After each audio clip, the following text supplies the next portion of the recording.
نوجوان کے مسلسل گھورنے سے قباحت سی محسوس ہوئی تو ساتھ والی سیٹ پر بیٹھی ہوئی بزرگ عورت سے مخاطب ہو کر بولی، یہ بے حیا مرد مجھے پچھلے آدھے گھنٹے سے آنکھیں پھاڑ پھاڑ کر مجھے مسلسل گھورے جا رہا ہے۔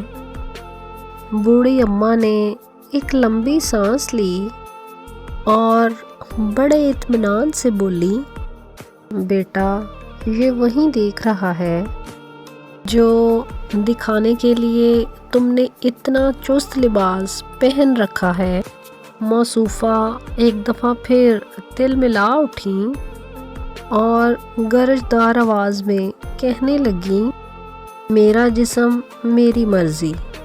بزرگ عورت حماقت پر مبنی اس جملے کو سن کر اپنے جذبات پر قابو نہ رکھ سکیں اور کہنے لگیں، اگر تمہارا جسم تمہاری مرضی ہے تو اس نے کون سا آنکھیں اسید والوں سے لے رکھی ہیں؟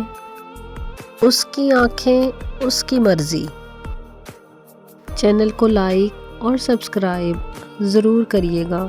ہماری ہر ویڈیو بہترین اصلاح پر مبنی ہے۔ یہاں ہمارا مقصد کسی کی دل آزاری کرنا نہیں ہے۔ فی امان اللہ۔